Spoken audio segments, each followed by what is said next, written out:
बातमी नाशिकमधून नाशिकच्या गोदाघाट परिसरामध्ये पाण्याची पातळी चांगली वाढलेली आहे। दुतोंड्या मारुतीच्या गुडघ्यापर्यंत पाणी आलंय। नाशिकमध्ये कालपासून पावसाची संततधार आहे। रामकुंड परिसरातील अनेक छोटे मंदिर पाण्याखाली आहे। आज आणि उद्या नाशिकमध्ये पावसाचा हाय अलर्ट देण्यात आलेला आहे।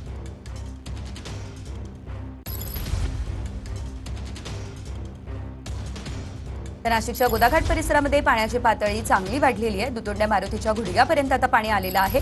एकंदरीत नाशिकमध्ये गेल्या 2 दिवसांपासून पावसाची संततधार आपण पाहतोय आणि त्याचाच हा परिणाम आपण पाहतोय। रामकुंड परिसरातील अनेक छोटी मंदिरं ही पाण्याखाली गेली असल्याचं देखील बघायला मिळतंय। नाशिकमध्ये एकंदरीत आपण जर बघितलं तर काल ढगफुटीचा देखील इशारा देण्यात आलेला होता। मात्र काल तुफान पाऊस हा नाशिकमध्ये झालेला आहे। ढगफुटी झालेली नसली तरी देखील पावसाची संततधार ही काल दिवसभर नाशिकमध्ये सुरू होती।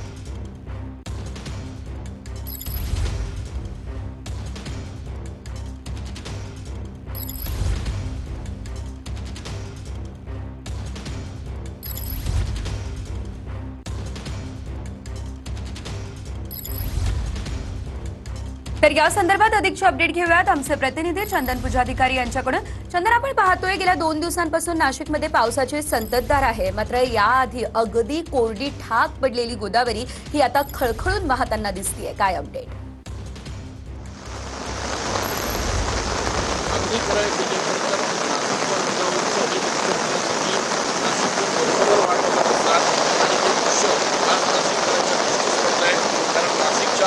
गोदाघाट परिसरातील गोदामाई आता खळखळून वाहू लागलेली आहे आणि पावसाचं पाणी जे आहे त्या पावसाच्या पाण्यामुळे गोदाघाट